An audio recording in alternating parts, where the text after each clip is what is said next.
ஐயோ உன் பொண்டாட்டி தலைச்சு முன்னா? இல்லைங்க, என் பொண்டாட்டி தலைச்சு முள்ள கிடையாது. தலைச்சதான். உன் பொண்டாட்டி முள்ள வைக்கிறாளா? என் பொண்டாட்டி முள்ள தாங்கிறா, மாசமா தாங்கிறா. அப்படியா? 5 மாசம் வீட்டு வந்து வெட்டிடுமே இன்னத்துக்கு. ஆனா பழிக்காது. ஏன் அவன் 6வது குழந்தைக்கு 5 மாசம் முழாமுங்கிறா. 6வது குழந்தைக்கு 5 மாசம். உங்க பாட்டி தலைச்ச பொண்ணு தானே? ஆமா, பாட்டி தலைச்ச பொண்ணு. ஆமா, இப்போ உங்க பாட்டி முழுவாம இருக்காங்கல்ல. பாட்டி முழுவாம தான் இருக்கிறாங்க. ஆனா எங்க தாத்தா உயிரோட இல்லையா?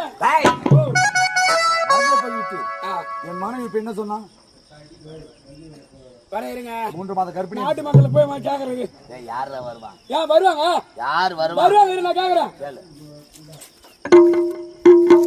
ஐயா நாட்டு மக்களே, எங்க மகாராஜா கேட்கின்ற பலியை நீங்க ஒப்பட்டீங்கன்னா உங்களுக்கு 10 ஏக்கர் நிலமும் 10 லட்சம் ரூபாய் பணம் ரொக்கமா கொடுக்குறாரு. சேர்த்துட்டு நிலத்தை வாங்கி என்ன பண்ண போறான்? நிலத்தை அவன் தலைமாட்டில் வச்சு கொளுத்துட்டான்.